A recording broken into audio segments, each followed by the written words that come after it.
نحمده ونصلي على رسوله الكريم أما بعد فأعوذ بالله من الشيطان الرجيم بسم الله الرحمن الرحيم يا أيها الذين آمنوا ادخلوا في السلم كافة ولا تتبعوا خطوات الشيطان إنه لكم عدو مبين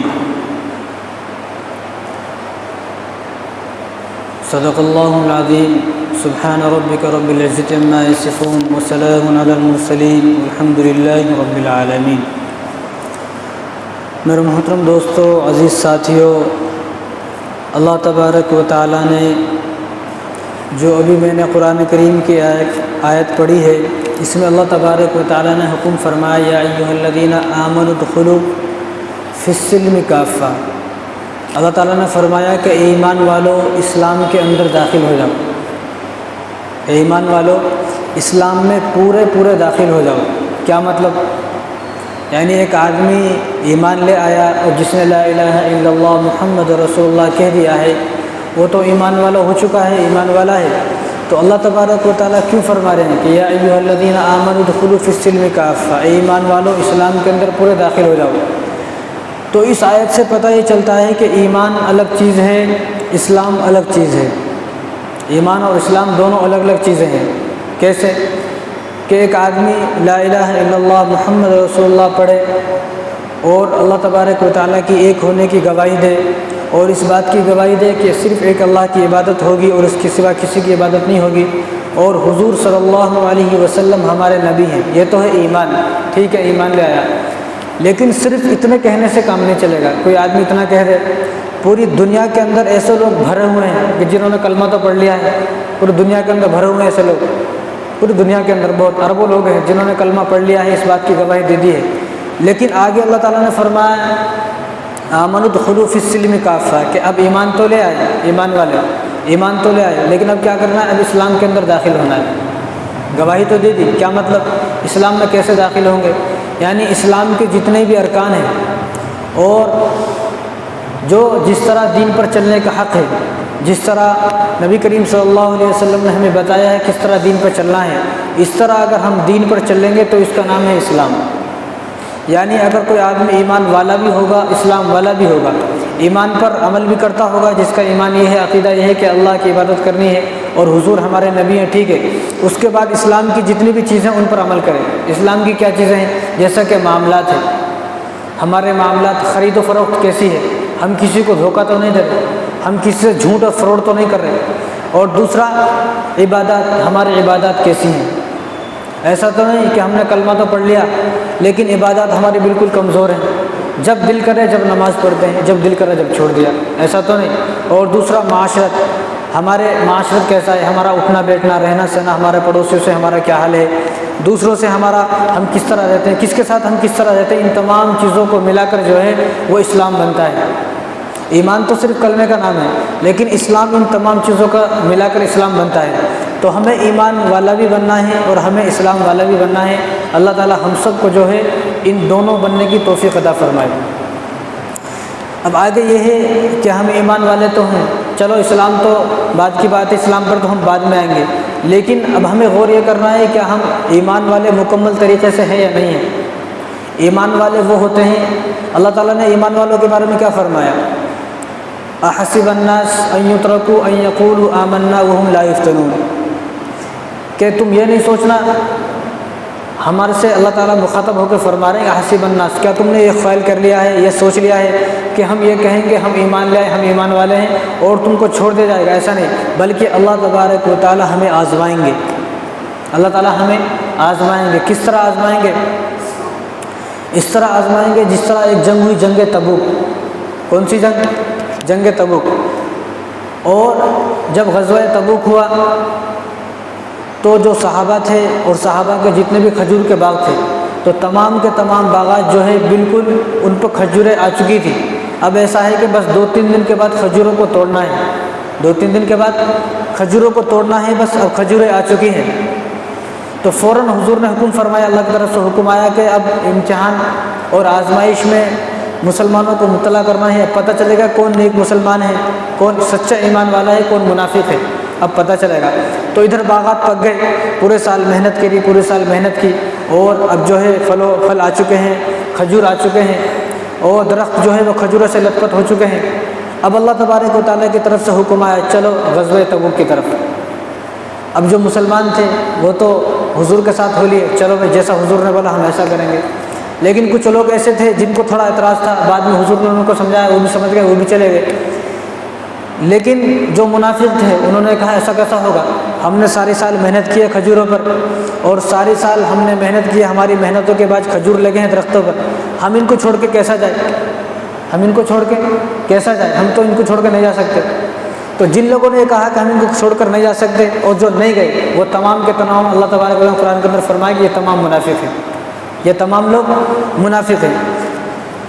اب یہ بات کو میں بعد میں شروع کروں گا، اب آپ ایک بات دیکھیں، اب اللہ تبارک و تعالیٰ جب ہمیں بلاتے اذان ہوتی تو ہم آتے کیا؟ ہم نہیں آتے۔ تو اس سے پتہ چلنا چاہیے کہ ہمارے اندر بھی نفاق پیدا ہو چکا ہے، اس کو ختم کریں، ورنہ کل قیامت کے دن ہمارا جو شمار ہوگا وہ منافقین کے ساتھ شمار ہوگا۔ آج ہماری دکانیں تو بند ہوئی، جب 10 بجے تک تھا لاک ڈاؤن، جب بھی بند ہوئی دکانیں، 10 بجے بند کر کے 10 بجے سے پہلے گھر کو آ گئے مسلمان۔ جب 1 بجے تک لاک ڈاؤن ہوا تو انہیں 1 بجے سے پہلے دکان بند کر کے گھر کو آ گئے، آگے نہیں آگے۔ جب 5 بجے تک ہوا تو 5 بجے دکان بند کر کے گھر کو آ گئے، خاموش۔ حالانکہ وہ اللہ کا حکم نہیں تھا، وہ کس کا حکم تھا؟ 5 بجے بند کرو، سرکار کا حکم تھا۔ لیکن اللہ کا حکم یہ ہے کہ 5 وقت کے نماز میں جو ہے دکانوں کو بند کر دو، کسی نے بھی نہیں کیا۔ اور جب سرکار کا آرڈر آتا بھائی اتنے بجے لاک ڈاؤن ہے، اتنے بجے آپ کو کھولنا ہے، اتنے بجے آپ کو ختم کرنا ہے، تو کسی کو اعتراض نہیں ہوتا، نہ کوئی یہ کہتا بھائی ایسا کیوں ہوا ہے، وہ بولا ٹھیک ہے 6 بجے، ٹھیک ہے 6 بجے کھول لیتا، شام کو 5 بجے بند کرنا، ہلو خاموش، شام کو 5 بجے بند بھی کر دیتا، کسی سے کچھ نہیں بولتا مسلمان، نہ کوئی اعتراض کرتا، نہ وہ کسی کو گالی دیتا، بھائی ٹھیک ہے ان کی طرف سے آرڈر ہے میں کر دیں۔ لیکن جب اللہ بلاتا اپنی طرف، جب لوگوں کو جو ہے اعتراض شروع ہوتے، کاروبار ہے نہیں چلتا، بہت پریشان ہوں، یہ ہے وہ ہے، دنیا بھر کے بہانے ہمارے سامنے آ جاتے۔ کیوں؟ اب سرکار نے جب بند کرا، جب کوئی بہانے نہیں لگے، لیکن جب اللہ کا حکم ہے یا ایھا الذین آمنوا اذا نودی فی الصلاۃ من یوم الجمعۃ فاسعوا الی ذکر اللہ، یہ تو جمعے کے بارے میں ہے کہ جمعے کی جب اذان ہو جائے دکانوں کو بند کر دو، کاروبار چھوڑ دو، سب کچھ چھوڑ دو، مسجد کی طرف آ جاؤ۔ اس طرح 5 وقت کی نماز میں بھی جب 5 وقت کی نمازوں کے لیے اذان دی جائے تو کاروبار کو چھوڑ دو، سب کچھ چھوڑ دو، خاموش جو ہے مسجد کی طرف آ جاؤ، لیکن کوئی بھی نہیں آتے۔ تو اس سے ہمیں یہ پتہ چلا ہے، اور اس سے اپنے اوپر غور کرے، آدمی غور کرے گا تو پتہ چلے گا کہ یہ ہمارے اندر نفاق پیدا ہو چکا ہے۔ ہم بھی کہیں نہ کہیں تھوڑے حد تک، پورے تو 100% نہیں، لیکن 50 اور 60% جو ہے ہم لوگ جو ہے نفاق، جو لوگ منافق ہیں ان منافقوں میں شامل ہو گئے۔ ہمیں وہاں سے نکلنا ہے، ہمیں وہاں سے نکلنا ہے۔ تو غزوہ تبوک کے لیے جب حضور نے حکم فرمایا کہ چلو بھائی غزوہ تبوک کے لیے، اب غزوہ تبوک ہوا کیسے یہ سنا آپ۔ تو غزوہ تبوک ایسے ہوا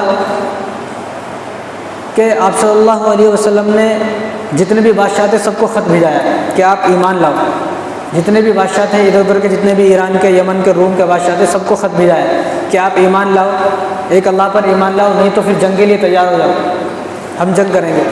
تو کسی نے اس خط کو قبول کیا، مسلمان ہو گیا، اور کسی نے اس خط کو قبول نہیں کیا کہ ہم جنگ کے لیے تیار ہیں۔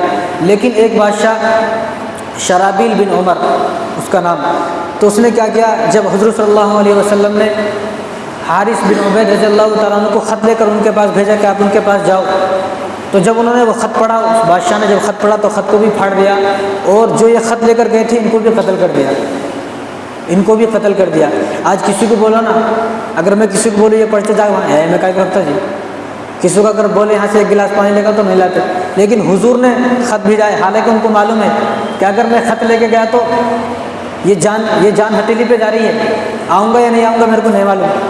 لیکن اس زمانے میں ایسا تھا جو خط لے کے جاتا تھا اس کو قتل نہیں کرتے تھے، اگر کوئی آدمی ایسے آدمی کو قتل کر دے جو خط لے کے جائے تو یہ کھلی جنگ کا اعلان تھا کہ ہم کھلے عام جنگ کا اعلان کر رہے ہیں، ہم جنگ کے لیے تیار ہیں۔ جب حضور نے حضرت حارث بن عبید رضی اللہ تعالیٰ عنہ کو بھیجایا تو اس نے وہ شرابیل عمر جو تھا اس نے قتل کر دیا، غسان کا جو بادشاہ تھا اس نے قتل کر دیا۔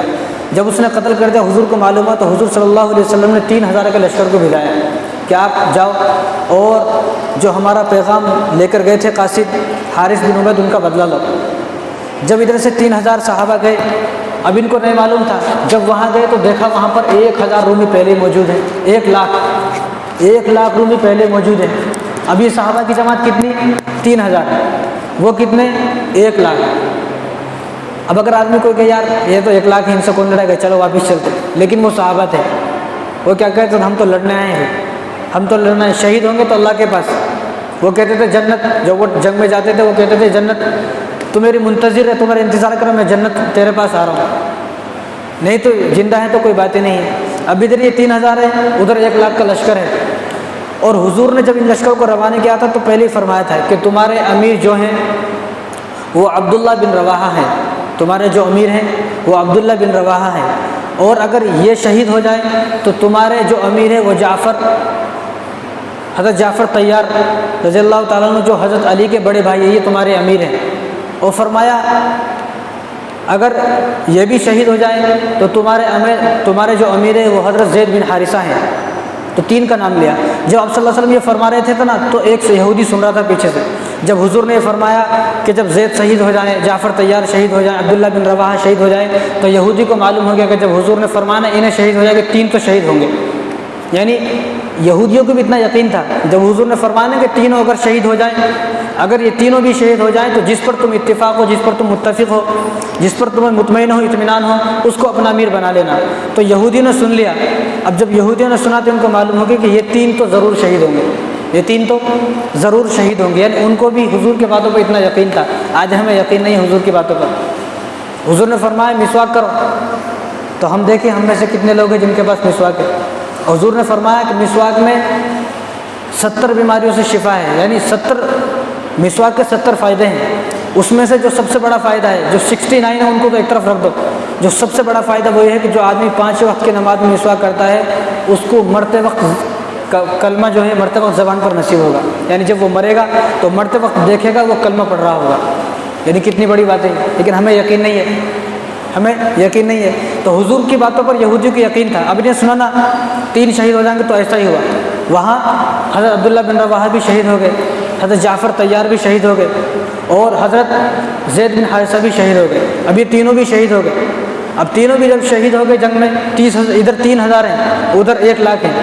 جب یہ شہید ہو گئے تو کسی نے آواز دی کہ اب کس کو جھنڈا دیا جائے، کس کو امیر بنایا جائے، تو کسی نے آواز دی کہ حضرت خالد بن ولید کو جو ہے امیر بنایا جائے۔ تو حضرت خالد بن ولید کو امیر بنا دیا گیا۔ تو حضرت خالد بن ولید نے کیا کیا کہ جب وہ 1 لاکھ تھے کس طرح مقابلہ کرتے، تو وہ 1 لاکھ سے کسی طرح ان 3000 کو بچا کر لے کے آ گئے۔ 1 لاکھ سے کسی طرح ان کو 1 لاکھوں کو روکا، اور 1 لاکھ کو روکا، جو 3000 کا لشکر ساتھ میں گیا تھا اس لشکر کو ساتھ میں لے کر آ گئے، اور صرف 12 صحابہ شہید ہوئے، 12 صحابہ شہید ہوئے، 1 لاکھ کو لے کر آ گئے۔ ابھی 1 لاکھ کو لے کر آ گئے تو ادھر وہ خوش ہو گیا کہ یہ بھاگ گئے، حالانکہ یہ بھاگے نہیں تھے، اس لیے آئے تھے کہ ہم یہاں سے بڑا لشکر لے کے جائیں گے۔ تو جب آ گئے تو حضور نے مشورہ کیا کہ ان کی فوج تو بہت بڑی ہے، تو حضور نے جب مشورہ کیا تو مشورہ کرنے کے بعد اعلان کیا پورے مدینے میں اعلان کر دو کہ اب تبوک پر جانا ہے اور رومیوں سے لڑنا ہے، اور ان کی جو فوج ہے وہ 1 لاکھ ہے، ہمیں کم سے کم جتنے بھی ہیں سب کو چلنا چاہیے۔ تو حضور نے اعلان کیا۔ حضور نے جب اعلان کیا تو یہ اب سے پہلے حضور نے کبھی بھی ایسا اعلان نہیں کیا تھا کہ سب چلو، لیکن صرف ایک غزوہ تبوک ایسا ہے جس میں حضور نے اعلان کیا تھا کہ سب کو چلنا ہے، چاہے کچھ بھی ہو جائے، سب کو چلنا ہے۔ تو حضور نے جب اعلان کیا تو تمام صحابہ جو ہے تیار ہو گئے، اور صحاباؤں کی جماعت بنی 30,000 کی۔ کتنے صحابہ؟ 30,000۔ تو ادھر سے صحابہ 30,000 چلے، 30,000 جب چلے تو ادھر وہ 1 لاکھ تھے، اس میں 50,000 ہو گئے، وہ 1.5 لاکھ ہو گئے۔ ادھر یہ 30,000، ادھر وہ 1.5 لاکھ۔ جب یہ غزوہ تبوک پہ گئے حضور، تو جب اس نے دیکھا، ہرقل بادشاہ نے جب دیکھا کہ ان کی تعداد تو بہت بڑی ہے، پہلے ہی یہ 3,000 تھے تو ہمارا 1 لاکھ کا لشکر ان سے مقابلہ نہیں کر سکتا، اب انہوں 30,000 ہو گئے جی، اب 1.5 لاکھ کیا کریں گے؟ تو انہیں کیا کرے، ڈر کے پیچھے بھاگ گئے۔ جب پیچھے بھاگ گئے ڈر کے، تو بتانے کا مقصد یہ ہے ڈر کے بھاگ گئے وہ، یہ واپس آ گئے۔ تو بہت سارے واقعات بیچ میں ہوئے۔ غزوہ تبوک میں ایک واقعہ یہ ہوا کہ جب وہاں سے آ رہے تھے، کیونکہ وہاں پر حضور نے 20 دن پڑاؤ ڈالا، 20 دن غزوہ تبوک کے مقام پر ہے، اور جو غزوہ تبوک ہے، جو تبوک جگہ ہے، آج بھی آپ نیٹ پر سرچ کر کے دیکھ لو، آج بھی وہاں پر کوئی آبادی نہیں ہے، اور وہ مدینے سے 700 کلومیٹر دور ہے۔ کتنا؟ مدینے سے 700 کلومیٹر دور۔ اگر کسی آدمی کو یہ کہو نا بھائی سائیکل لیو اور سائیکل پہ 700 کلومیٹر دور جاؤ، نہ جائے گا، کون جاتا پاگل ہے کیا سائیکل پہ؟ اور ہم 200-300 کلومیٹر دور جاتے تو اے سی کی گاڑی میں جاتے، کھانا پینا سب سامان لے کے جاتے۔ ادھر یہ صحابہ 700 کلومیٹر دور پیدل گئے، 700 کلومیٹر دور پیدل، اور ان کے پاس صرف 12,000 گھوڑے اور 12,000 اونٹیں بس۔ 30,000 آدمی 12,000 گھوڑے، یعنی ایک آدمی کے حصے میں، یعنی 18 آدمی کے حصے میں ایک سواری آتی تھی، 18 آدمی سواری ایک، باری باری سے سفر کرتے تھے، تو وہاں پر گئے، یعنی کتنی مشقت۔ جب حضور کا حکم یہ آیا کہ غزوہ تبوک پر چلو، اور ادھر کھجور کے جو باغات ہیں بالکل پکے ہوئے ہیں، کسی نے یہ نہیں سوچا کہ ہمارے کھجور کے باغات پکے ہوئے ہیں، جنہوں نے سوچا اللہ تعالیٰ نے ان کے خلاف آیت اتار دی کہ یہ تمام کے تمام منافق ہیں۔ کہنے کا مقصد یہ ہے کہ آج ہم میں سے کتنے لوگ ایسے ہیں جو اللہ کے بلاوے پر ہم جاتے ہیں، کتنے لوگ ہیں ایسے؟ ہم غور کریں کہ ہماری ایک ہفتے میں کتنی نمازیں چھوٹ گئی، ایک ہفتے میں ہمارے جو ہے سالوں ہو گئے ہم نے قرآن کو چھوا تک نہیں، سالوں ہو گئے، اور ہفتے ہو گئے ہم نے فجر کی نماز نہیں پڑھی، عشاء کی نماز نہیں پڑھی، یعنی ہم اوپر غور کریں۔ ایک وہ تھے صحابہ۔ آج کل ہم کیا سوچتے ہیں معلوم؟ آج کل ہم یہ لوگ یہ سوچتے کہ صحابہ کے پاس جیسے فرشتے آئے آسمان سے، صحابہ کے پاس جیسے فرشتے آسمان سے آئے مدد کے لیے، ایسے ہمارے لیے بھی مدد کے لیے فرشتے آنا۔ کیسے آئیں گے بھائی فرشتے؟ ایسے نہیں آئیں گے جو آدمی نماز چھوڑے۔ ادھر صحابہ کو حکومت تو تمام کے تمام صحابہ چل دیے، جب چلے جب وہاں پہ آئے تو ان کو نہیں معلوم تھا ہم وہاں پر اتنے دن رکیں گے، تو 20 دن وہاں پر رکے، تو 20 دن کے بعد جب وہاں پر واپس آئے تو جو کھانے کا سامان تھا وہ تمام کا تمام ختم ہو گیا، بازار تو تھے نہیں وہاں پر، جو لے کے گئے تھے بھائی اونٹوں پر لے کے گئے تھے، اب سامان ختم ہو گیا۔ اب راستے میں آ رہے تو کیا کرتے؟ ایک اونٹ کو ذبح کرتے، اس کو کھاتے۔ اب کئی اونٹ اس طرح ذبح کر لیے، تو حضرت عمر رضی اللہ تعالیٰ نے پوچھا، رسول اللہ اگر ہم اسی طرح اونٹوں کو ذبح کرتے رہے تو ہماری سفر جو سواری ہے سواری ختم ہو جائیں گی، پہلے ہی ہم 18 آدمی کے پاس ایک سواری ہے، اب تو جو ہے اونٹوں کو کاٹیں گے تو سامان ختم ہو جائے گا، سواری کیسے، سامان بھی ہے لوگ بھی ہیں، کہاں بیٹھیں گے، تو کیا کریں؟ تو حضور نے حضرت عمر رضی اللہ تعالیٰ نے فرمایا کہ ہم سب مال جو ہے ایک جگہ جمع کرتے ہیں، اس سب مال پر آپ برکت کی دعا کریں، اس سب مال پر آپ برکت کی دعا کریں، شاید کہ اس میں برکت ہو جائے۔ تو حضور نے یہ کیا، تو تمام کے تمام جو غلہ تھا، کھانے کی چیز تھی، کھجور تھی، کسی کے پاس روٹی تھا، جو بھی تھا وہ تمام کے تمام جمع کیا۔ اس تمام کو جمع کیا تو وہ 160 کلو تھا۔ کتنا؟ 160 کلو۔ کھانے والے کتنے؟ 30,000، کیونکہ جنگ تو ہوئی نہیں، جنگ کے لیے گئے تھے وہ ڈر کے بھاگ گئے، اب جنگ تو ہوئی نہیں، نہ کوئی شہید ہوئے، تو 30 کے 30,000 صحابہ تھے، اور کھانے کے لیے غلہ کتنا؟ 160 کلو۔ ہمارے یہاں اگر چاول ہے تو وہ 1-2 مہینے میں ختم ہو جاتا، اگر گھر میں 4-5 کھانے والے ہیں 2-3 مہینے میں ختم ہو جاتا وہ۔ اب حضور نے جب جمع کیا تو حضور نے اس پر دعا کی، جب حضور نے دعا کی تو 30,000 کے لشکر نے وہ کھانا کھایا نہیں، بلکہ راستے میں آتے رہے کھاتے رہے، راستے میں آتے رہے، 700 کلومیٹر دور سے آدمی پیدل چلے تو کتنی دیر میں پہنچے گا؟ آپ اندازہ لگائیں کتنے دن میں پہنچے گا آدمی، تو وہ کھاتے رہے، حضور نے یہ دعا کی۔ اسی طرح پینے کے لیے پانی نہیں تھا، راستے میں پینے کے لیے پانی نہیں تھا، پریشان ہو گئے، تو ایک پیالہ صرف پانی تھا، تو ایک صحابی وہ پانی کا پیالہ لے کر آئے، حضور نے اس میں اپنی انگلی مبارک ڈالی تو اس سے پانی کے چشمے جاری ہو گئے۔ اسی ایک پیالے سے 30,000 کے لشکر نے پانی بھی پیا، اور جو 12,000 گھوڑے 12,000 اونٹ تھے انہوں نے بھی پانی پیا، اور اس پیالے میں پانی بھی بچ گیا۔ یہ وہ حضور ہیں جن کی باتیں ہم ماننے کے لیے تیار نہیں ہیں، جن کی باتیں ماننے کے لیے تیار نہیں ہے، اور ہمارا ایمان بالکل ختم ہو چکا ہے۔ ہمارا ایمان تو ہے لیکن ایمان مضبوط والا ایمان نہیں ہے، حضور کی باتوں پر ہمیں یقین نہیں ہے۔ ان کو حضور کی باتوں پر یقین تھا تو وہ چل دیتے تھے، چلو بھائی کہاں چلنا ہے چلو۔ اسی طرح جب غزوہ تبوک میں گئے تھے تو جو نہیں گئے وہ تو منافق ہو گئے، لیکن 3 صحابی ایسے تھے، کعب بن مالک، ہلال بن امیہ اور مرارہ بن ربیعہ۔ یہ ہمیں صحابہ کے نام یاد ہونے چاہیے۔ اگر میں پوچھوں نا یہاں نہیں کسی مسلمان سے، تو ایک مسلمان کو 10 صحابہ کے بھی یاد نہیں ہوتے نام، 10 صحابہ کے بھی نام یاد نہیں ہوتے ہمیں، یعنی۔ اور اگر فلم اسٹاروں کا نام پوچھے سب کو یاد ہوتا ہے، کرکٹ کے بارے میں پوچھے 11 ہو تو 11 کے 11 کے اچھے نام ہوتے تو ماشاء اللہ، اور ان کی بیوی کے ساتھ ان کے والد بچے کتنے ہیں، پوچھے کسی کو دھونی کے کتنے بچوں نے بتاتا ایک بیٹی ہے، وراٹ کوہلی کے کتنے بچے بتاتے، لیکن جب صحابہ کا نام آئے تو ادھر ادھر دیکھ لیتے، بھول جاتے۔ تو 3 صحابی جو غزوہ تبوک میں پیچھے رہ گئے، کعب بن مالک، مرارہ بن ربیع، ہلال بن امیہ، تو 3 صحابی پیچھے رہ گئے۔ یہ کیسا پیچھے رہ گئے؟ یہ ایسا پیچھے رہ گئے کہ ان کے پاس تو یہ ذرا امیر تھے، ان کے پاس پیسے تھے، تو ان کے پاس گھوڑے تھے اور بہت طاقتور گھوڑے تھے۔ تو حضور جب تو وہ پیدل گئے تھے، ایک آدمی پر جو ہے 18 آدمی پر ایک سواری تھی، تو انہوں نے یہ سوچا کہ حضور کو جانے دو، قافلے کو جانے دو، کیونکہ پورا قافلہ ایک دم نہیں گیا تھا، تھوڑے جا رہے تھے۔ تو انہوں نے سوچا جب قافلہ پورا جا رہا ہے تو ہمارے پاس تو گھوڑے ہیں، طاقتور گھوڑے ہیں، تو ہم جو ہے اگر وہ کتنے بھی پہلے چلے جائیں، جب ہم پیچھے سے آہستہ آہستہ اگر اپنے گھوڑے کو دوڑائیں گے تو بھی ان کے لشکر کو پکڑ لیں گے۔ اب انہوں نے سوچا کل جائیں گے، اسی طرح ہوتے ہوتے 20 دن ہو گئے اور حضور واپس بھی آ گئے۔ اب جب حضور واپس آ گئے، جو منافق تھے، جو نام کے مسلمان تھے، حضور کے پیچھے نمازی پڑھتے تھے، قرآن بھی پڑھتے تھے، لیکن جب غزوے کی باری آئی، جنگ کی باری آئی تو نہیں گئے۔ تو جب وہ آئے حضور صلی اللہ علیہ وسلم جب غزوے سے آتے تھے تو مسجد میں تشریف فرما تھے، مسجد میں نماز پڑھتے تھے۔ جب حضور نے نماز پڑھی تو منافق آنے لگے، اور منافق آ کر اپنا اپنا بہانہ بنانے لگے، میں اس لیے نہیں گیا، میں بیمار تھا، میں یہ تھا وہ تھا یہ تھا وہ تھا۔ تو حضور نے کہا ٹھیک ہے ٹھیک ہے ٹھیک ہے۔ لیکن جب کعب بن مالک اور مرارہ بن ربیع اور ہلال ابن امیہ تینوں بھی آئے تو انہوں نے سوچا کہ شاید کہ ہم بھی کوئی بہانہ لگا دیں، ہم بھی کوئی حضور سے بہانہ لگا دیں، ہم بھی بیمار تھے، یہ تھا وہ تھا۔ لیکن جب انہوں نے سوچا اگر ہم بہانہ بھی لگا دیں گے، اگر ہم بہانہ لگا دیں گے، اگر ہم جھوٹ بول دیں گے تو اللہ تبارک و تعالیٰ وحی کے ذریعے سے حضور کو بتا دیں گے، وحی کے ذریعے سے حضور کو بتا دیں گے کہ یہ لوگ جھوٹ بول رہے ہیں، کیونکہ باقی کے بارے میں بتایا نا۔ تو ان لوگوں نے سوچا تینوں نے ہم سچ بولیں گے چاہے کچھ بھی ہو جائے، چاہے کچھ بھی ہو جائے ہم لوگ سچ بولیں گے، جھوٹ نہیں بولیں گے۔ اور حضور نے فرمایا الصدق ینجی والکذب یہلک، کہ سچائی میں نجات ہے اور جھوٹ ہلاکت کرنے والا ہے۔ اور حضور نے فرمایا کہ مومن آدمی تو جھوٹ بول ہی نہیں سکتا، اور جو آدمی جھوٹ بولتا ہے اس کے گھر میں کبھی برکت نہیں ہو سکتی۔ یہ آپ لکھ کے لے جائیں، جو آدمی بات بات پر جھوٹ بولتا ہے چاہے وہ لاکھوں روپے کما لے لیکن زندگی میں سکون نہیں مل سکتا، زندگی میں سکون نہیں مل سکتا اور گھر میں برکت نہیں ہو سکتی۔ جھوٹ سب سے بڑا، حضور سے فرمایا نا، صحابہ نے پوچھا رسول اللہ مسلمان زنا کر سکتا ہے؟ حضور نے فرمایا ہاؤ زنا کر سکتا ہے بھائی، کوئی بات نہیں، یہ شیطان کی طرف سے۔ شراب پی سکتا ہے؟ ان کا شراب پی سکتا ہے۔ قتل کر سکتا ہے؟ تو حضور نے فرمایا ہاؤ قتل کر سکتا ہے۔ تو بہت ساری باتیں حضور سے پوچھی تو حضور نے فرمایا ہاؤ کر سکتا ہے۔ لیکن جب جھوٹ کی باری آئی صحابہ نے پوچھا رسول اللہ مسلمان جھوٹ بول سکتا ہے؟ حضور نے ایک دم یوں بیٹھے ہوئے ایک دم یوں ہو گئے، نہیں نہیں مسلمان جھوٹ نہیں بول سکتا۔ حضور ایک دم جلال میں آ گئے، چہرہ لال ہو گیا، نہیں مسلمان اگر مومن ہے تو جھوٹ نہیں بول سکتا۔ آج ہم کتنے جھوٹ بولتے، ہم دن میں 10 جھوٹ بولتے ہیں، ہو جاتا لیکن دل میں رہتا ہے کون کرتے اس کا کام، جانے دے اس کو۔ دن میں ہزاروں جھوٹ بولتے ہیں ہم، بیوی سے جھوٹ، بچوں سے جھوٹ۔ آج کل ہم سوچتے ہیں ہمارا بچہ جھوٹ کیوں بولتا، بچہ جھوٹ کیوں بولتا، پتہ ہے کہ جھوٹ بولتا۔ اگر ہمارے گھر کے سامنے کوئی بلانا آئے نا ہمیں، اگر ہم گھر میں موجود ہے بچوں سے کیا بولتے ہیں، اس کو بول دو میں نہیں ہوں یہاں پر۔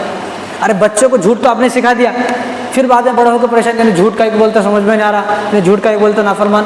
تو بچوں کی شروع سے پرورش ایسی کرے۔ تو انہوں نے بھی یہ سوچا ہم جھوٹ تو بول دیں گے لیکن حضور صلی اللہ علیہ وسلم پر اللہ تبارک و تعالیٰ وحی کے ذریعے سے بتا دیں گے یہ جھوٹ بول رہے ہیں۔ کہا کہ ہم جھوٹ نہیں بولیں گے چاہے کچھ بھی ہو جائے، ہم جھوٹ نہیں بولیں گے چاہے کچھ بھی ہو جائے۔ تو حضور کے پاس آئے، انہوں نے کہا کہ یا رسول اللہ، اب انہوں نے سلام کیا تو حضور صلی اللہ علیہ وسلم نے ان کی طرف دیکھا نہیں، جیسا چہرہ پھیر لیا تو وہ سمجھ گئے حضور ناراض ہے، کیونکہ اس سے پہلے جنگ بدر ہوئی اور احد ہوئی، اس سے پہلے حنین، بہت ساری جنگ ہوئی۔ تو کسی بھی جنگ میں حضور نے فرمایا تمام کے تمام چلو، ایسا نہیں فرمایا۔ صرف ایک جب غزوہ تبوک ہوا تو اس میں حضور نے فرمایا کہ تمام چلو، اور اعلان کرایا، گلی گلی میں اعلان کرایا کہ تمام کو چلنا ہے، کیونکہ اس کا لشکر بہت بڑا ہے۔ اور یہ فتح مکہ، جو فتح مکہ تو 8 ہجری میں ہوا اور یہ غزوہ تبوک 9 ہجری میں ہوا۔ جب فتح مکہ فتح ہو چکا ہے تو پوری عالم کے اندر، پوری دنیا کے اندر یہ بات مشہور ہو چکی تھی کہ انہوں نے مکے کو فتح کر لیا ہے، یہ تو بہت بڑی طاقت ہے کوئی۔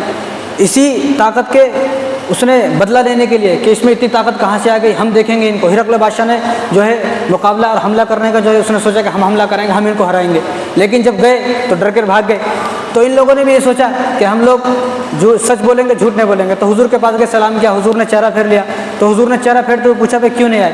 تو حضور نے کہا کہ یا رسول اللہ ہم جانے کا تو ہمارے کو تھا، دل میں تمنا بھی تھی جانا تھا، لیکن ہم کل جائیں گے، کل کے چکر میں ہمارے دن پورے ہو گئے۔ تو حضور نے فرمایا کہ اب تمہارا معاملہ میں اللہ پر چھوڑتا ہوں، اللہ کی طرف سے فیصلہ آئے گا تو جب میں فیصلہ کروں گا میں اپنی طرف سے کوئی فیصلہ نہیں سناؤں گا، کیونکہ انہوں نے سچ بولا۔ تو یہ چلے گئے، جب چلے گئے گھر کو تو حضور نے ان کے جانے کے بعد تمام صحابہ کو منع کر دیا کہ کوئی بھی صحابہ ان سے بات نہیں کریں گے، کوئی بھی ان سے بات نہیں کریں گے، حتیٰ کہ حضرت ابو قتادہ جو ان کے چچا زاد بھائی تھے، چاچا کے لڑکے تھے، ان کے پاس گئے تو بھی اشارے سے منع کرتے کہ اللہ رسول جانتے ہم بات نہیں کریں گے آپ سے۔ یہ پریشان ہو گئے، یہ کیا ہوا؟ صرف ایک سچ کی وجہ سے، حالانکہ جھوٹ بول سکتے تھے، توبہ کر سکتے تھے، سب کچھ کر سکتے تھے، لیکن نہیں کہ ہم اگر دنیا میں جھوٹ بولیں گے اللہ کو کیا منہ دکھائیں گے، اور حضور کو اگر معلوم ہو جائے گا تو ہماری توبہ کیسے قبول ہوگی؟ صرف سچ بولنے کی وجہ سے ہم سچ بولیں گے، جھوٹ نہیں بولیں گے۔ حضور سے فرمایا تو حضور نے منع کر دیا، تمام صحابہ کو کوئی بات نہیں کریں گے۔ جب اسی طرح 40 دن چلتے رہے، 40 دن تک کسی صحابہ نے ان سے بات نہیں کی۔ 40ویں جب 41واں دن ہوا، 41 شروع ہوا تو حضور نے پیغام بھیجا ہے کہ آپ اپنی بیویوں سے بھی الگ ہو جاؤ، بیوی سے الگ ہو جاؤ۔ تو بیوی سے بھی الگ ہو گئے، ملنا نہیں، خدمت نہیں کرنا، خود کپڑے دھو لینا، خود کام کر لینا، بیوی سے کوئی خدمت نہیں کروانا، تو بیوی سے بھی الگ ہو گئے۔ اسی طرح 50 دن ہو گئے۔ اور ایک بات آپ سنو، اگر ہم میں سے کوئی ہوتا تو کیا بولتے ہیں ان کی بات کون سنتے تھے، جانے دو ان کو، ان کی بات کون سن؟ یہاں ہم ہماری باتیں نہیں سن رہے، چیختے چلاتے گلا درد ذرا کوئی بھی نہیں سنتے بھائی۔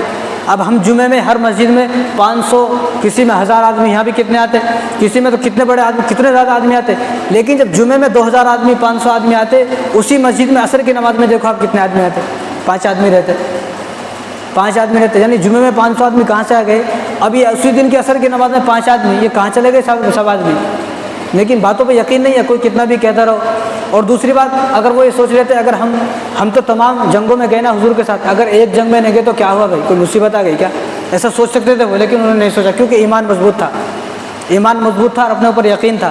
تو اسی طرح 50 دن گزر گئے، 50 دن کے بعد اللہ تبارک و تعالیٰ نے قرآن کریم کے اندر سورۃ توبہ کے اندر آیت اتاری، وعلی الثلاثۃ الذین خلفوا، نام لے کر بتایا کہ تینوں صحابی ایسے ہیں کہ جن کے اوپر زمین تنگ ہو گئی، جن کے اوپر زمین کو اللہ تبارک و تعالیٰ نے تنگ کر دیا، لیکن پھر بھی وہ ہار نہیں مانے، انہوں نے کہا کہ نہیں ہم اسی طرح رہیں گے، بیوی سے خدمت نہیں لی، کوئی بات نہ کرے تو نہ کرے کوئی بات نہیں، لیکن ہم سچائی پر قائم رہیں گے۔ تو اللہ تبارک و تعالیٰ نے انہیں تینوں صحابہ کی گواہی دی قرآن کے اندر۔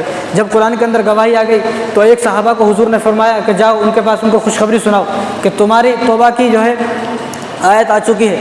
جب خوشخبری سنائی، ان کو خوشخبری سنائی، تو جنہوں نے خوشخبری سنائی ان کے پاس ایک ہی جوڑی کپڑے تھے۔ حضرت کعب بن مالک کے پاس صرف ایک جوڑے کپڑے تھے جو بدن پر تھے، صرف ایک جوڑے کپڑے۔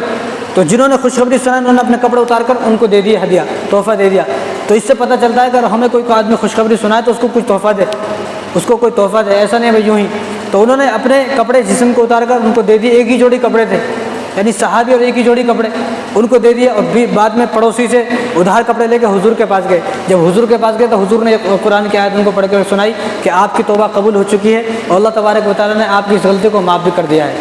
یعنی یہ ایسا ایمان، کہنے کا مطلب یہ ہے کہ ایسا مضبوط ایمان، ایسا مضبوط یقین اللہ تبارک و تعالیٰ اور حضور پر آج ہمارا ایمان نہیں ہے۔ ہم اسلام میں تو آ گئے، یا ایھا الذین آمنوا ادخلوا فی السلم کافہ، اللہ تعالیٰ کیا فرما رہے؟ ایمان والو اسلام کے اندر پورے داخل ہو جاؤ، بیچ بیچ کا نہیں چلے گا۔ بیچ کا کسی کو پسند ہے، یا تو آدمی کو عورت پسند ہے یا عورت کو آدمی پسند ہے، جو بیچ کا ہوتا ہے ہجڑا سمجھتے آپ، ہجڑا وہ کسی کو پسند رہتا، کسی کو ہی پسند نہیں آتا، اگر جو اس کو پسند کرتا وہ خود بھی ایسا ہی ہے۔ تو بیچ کا جب انسانوں کو پسند نہیں تو اللہ تعالیٰ کو کیسے پسند آئے گا بیچ کا؟ تو ہم بیچ کے نہ بنے کہ میں ایمان والے بھی ہوں، میں مسلمان سب کچھ ہوں، لیکن اللہ تعالیٰ نے اسی کو فرمایا یا ایھا الذین آمنوا ادخلوا فی السلم کافہ، ایمان والو اسلام کے اندر پورے داخل ہو۔ تو اللہ تبارک و تعالیٰ کے پاس آنا، اللہ تعالیٰ کے پاس کب جانا؟ پورے داخل ہو۔ آج ہماری نمازیں کتنی قضا ہو رہی ہیں، اب لاک ڈاؤن کھل گیا ہے، نمازوں کو شروع کریں، نمازوں کو شروع کریں۔ ہمارے گناہوں کی نحوست سے پوری امت پریشان ہے۔ ہمارے اللہ کا تعلق جو ہے ایک مسلمان سے ہے، ایک کافر سے، یہودی سے، عیسائی سے، مشرک سے اللہ کا کوئی تعلق نہیں ہے، اس سے اللہ کا کوئی تعلق نہیں ہے، کوئی تعلق نہیں۔ اللہ کا جو تعلق ہے، اللہ کے جو نیک بندے وہ مومن ہے، مسلمان ہے۔ جب ایک مسلمان گناہ کرتا ہے تو اس کا وبال پوری امت پر پڑتا ہے، پوری امت پر پڑتا ہے۔ اس لیے گناہوں کو چھوڑے اور گناہ کر اپنے جو ہے توبہ کے دروازوں کو بند نہ کرے۔ آج ہم نمازوں کے بعد دعا کر رہے، رو کے دعا کر رہے، رو کے جگہ جگہ دعا ہو رہی، لیکن دعا قبول نہیں ہو رہی۔ کیوں؟ کیونکہ اب ہم دعا کر رہے یا اللہ ہمارے گناہوں کو معاف کر دے، ٹھیک ہے معاف ہو گئے، لیکن ہم نے جس گناہوں سے توبہ کی ہے جانے کے بعد پھر وہی گناہ کر رہے ہیں۔ آدمی کی توبہ جب قبول ہوتی ہے جب وہ شرمندہ ہو پیچھے والے پر۔ اگر کوئی آدمی اپنے پیچھے والوں پر شرمندہ نہیں ہے جو گناہ کر دیے ہوئے اور آگے کرنے کا پھر ارادہ ہے، تو دعا کیسے قبول ہوگی؟ دعا قبول نہیں ہوگی۔ جب دعا قبول ہوگی جو پیچھے والا پر شرمندہ ہوا، جو میں نے گناہ کر دی اس پر میں شرمندہ ہوں اور آگے میں ایسا کوئی غلط کام نہیں کروں گا، کوئی میری نماز قضا نہیں ہوگی۔ اس لیے نمازوں کو شروع کرے۔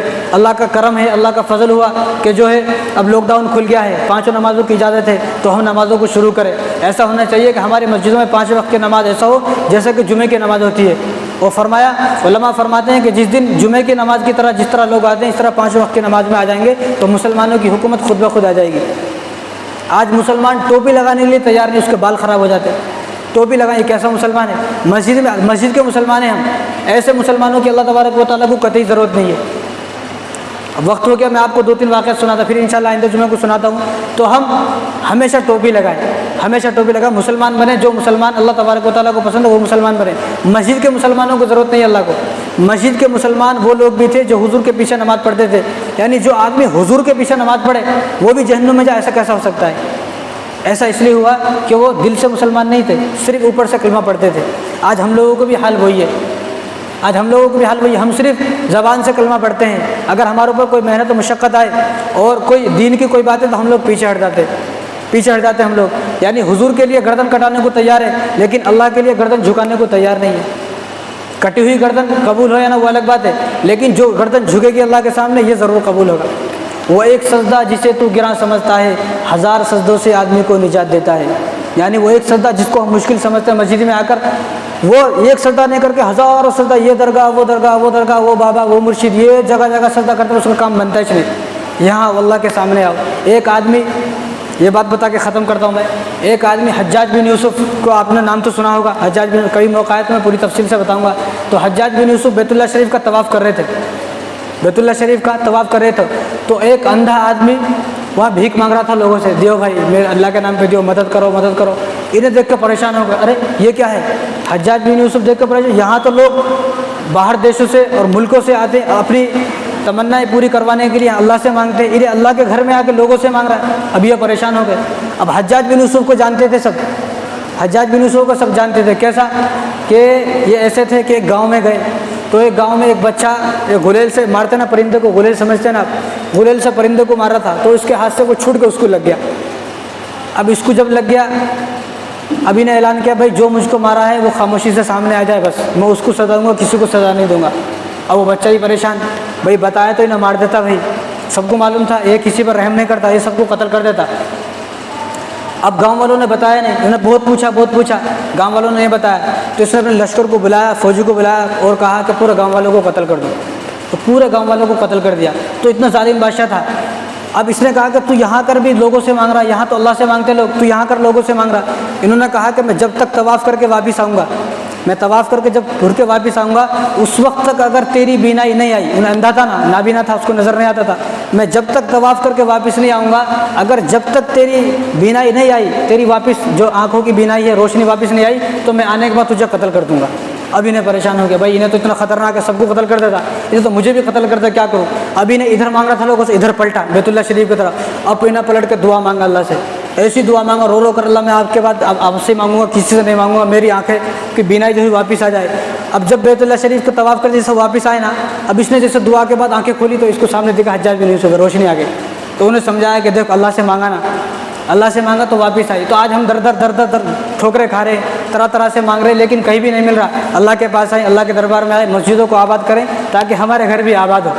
اللہ تعالیٰ ہم سب کو جو ہے ان باتوں کو عمل کرنے کی توفیق عطا فرمائے۔ وآخر دعوانا الحمد للہ رب العالمین۔